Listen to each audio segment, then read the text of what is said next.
Hello, American Literature 2 class. Here are our lecture notes for tonight.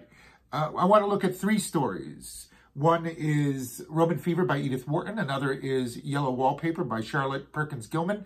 And thirdly is Trifles by Susan Glaspell. These are all by women writers of the early 20th century.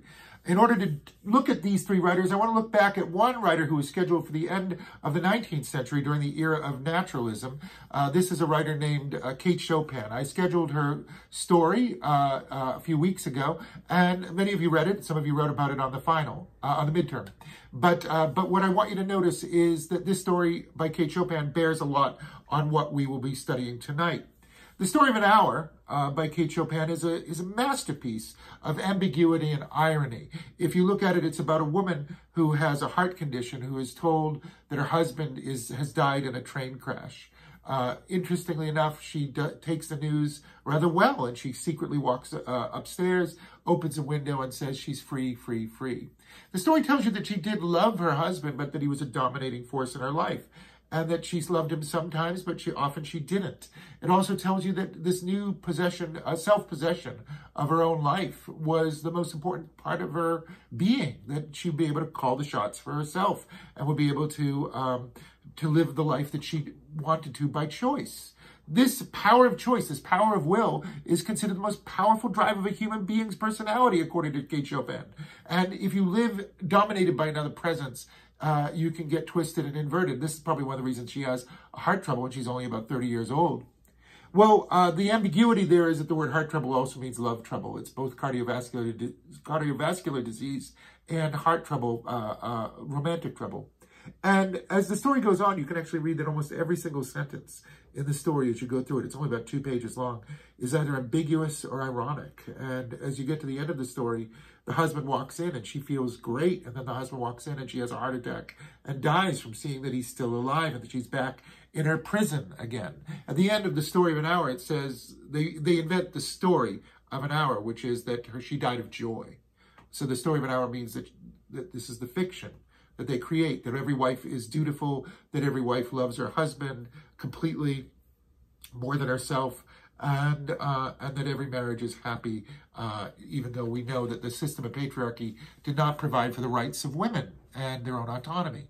So this is a story that Kate Chopin's story from the 19th century was written during the era of naturalism. It has the same kind of darkness that Stephen Crane's Open Boat and To Build a Fire has. But as we move into the 20th century, you're going to see new roles for women, and you're also going to see some of those same ideas that we got in Kate Chopin's story. The first story for tonight is called Roman Fever, and Roman Fever begins at sunset with two middle-aged ladies sitting on a veranda in Rome, looking out at the ruins of Rome, and they can see the Forum and the Colosseum in the distance, and they can see this beautiful twilight coming on. It's late afternoon when they start their discussion. They both have knitting needles, and they're knitting as they go. And as they start their discussion, they start to remember back on their lives. There are two women. One is named Elida Slade, and the other is named Grace Ainsley. One is very extroverted. Elida is very extroverted. She has arched dark eyebrows, and she's a very dynamic, exciting-looking woman. The other, Grace Ainsley, is a kind of more shrinking, violet kind of woman. She retires more, and she's very quiet. So one is extroverted, one is introverted. And interestingly enough, they were both beautiful when they were young. And they start remembering the good old days when men were courting them and they had secret love affairs and kisses and things like that. And they keep knitting away. But it's always set against the background of that Roman Colosseum, as though those knitting needles are actually the swords of gladiators. And as though all that ancient conflict has come back in the conflict of these two women. So one of the things that Edith Wharton is revealing to us is that women can have very intense, competitive lives, and that they can compete very dearly with each other, and that the stakes can be life or death. The title, Roman Fever, refers to the same Roman fever that we read about in Daisy Miller. Roman fever was malaria, and it killed people all across Europe. And if you went out late at night, there were mosquitoes that would give you the virus. This is very similar to our social distancing time period that we're living in right now. So I want you to think about this. The two women remember a time when Grace Ainsley got Roman fever. And then she quickly, later on, married her husband, and then she had a child. And then Elida married the man that she always dreamed of, and she had a child. And they look at their two children in the story, and there's a mystery that their two children seem to be the opposite of who they are. Elida's child is very shy and retiring, and Grace Ainsley's child is very dynamic and extroverted. Her name is Babs. So I want you to look at the story, these two children and the two older ladies, and I want you to figure out what it was that happened, why Roman fever is the title of this story, and whether Roman fever refers to love or passion or the feverish competition between these two women, or whether it refers to the malarial disease, which it does, and how it plays a role in what happened to these two women in their lives and their history. So I haven't spoiled anything about the ending, but I did set up a number of things for you to look at. Look at the twilight that's coming on, the increasing darkness. Look at the Roman setting, and look at the two women in their competition and what that finally leads to. Next, The Yellow Wallpaper by Charlotte Perkins Gilman is a classic ghost story. It was originally published as a ghost story, and now it's considered a feminist classic about women's rights. And in the story, we see a woman who has been given the rest cure.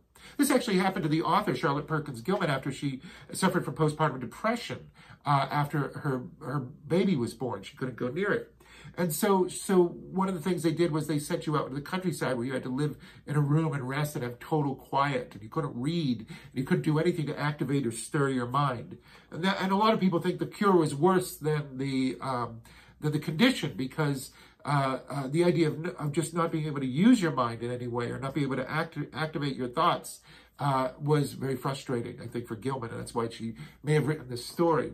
Well, whatever the illness is of the narrator of the story, it might be postpartum. See if you see any similarities to Gilman's condition here. But she's being given the rest cure, and she's being put in a room that looks like it was made for a child, and there are bars in the window that she barely notices, and the bed is bolted to the floor. And so she thinks it's a lovely home, and then slowly she starts to realize she's in a mental institution. In other words, that tells you how far gone she is when the story begins. She's not seeing things correctly. But as the story continues, she starts to look more and more closely at the images that she sees on the walls. And the wallpaper in particular is an arabesque and convoluted and complicated pattern that spirals and spirals and dies and commits suicide, as she says.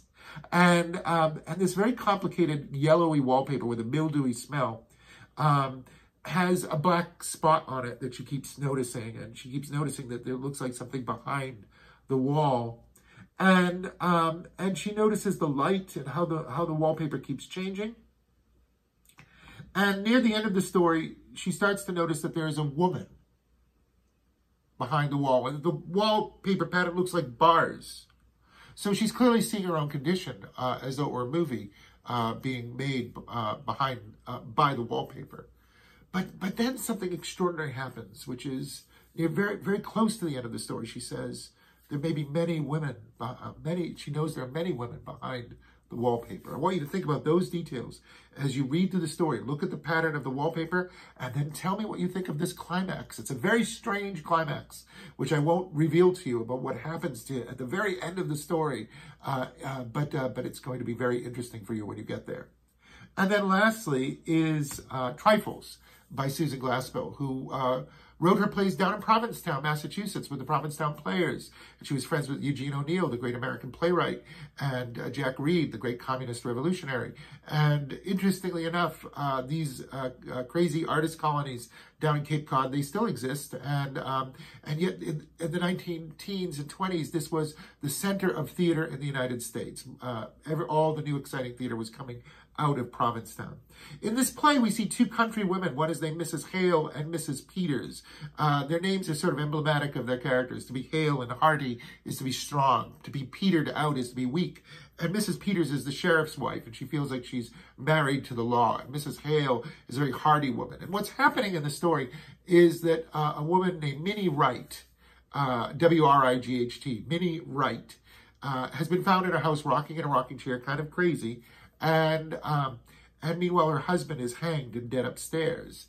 And she says he's dead. And they find the body, some men find the body. And then later on, they bring Mrs. Hale and Mrs. Peters to this house to get a few things for Minnie Wright as she's sitting in her prison cell because she's a suspect. But they realize they don't have anything to prove that she committed the crime, nor do they believe a woman capable of such a crime, because, women were thought to be frail and weak and not able to do something like that. So the two women, Mrs. Hale and Mrs. Peters, become extraordinary detectives. And as the play continues, they start to put together the pieces of mystery in a way that the men can't.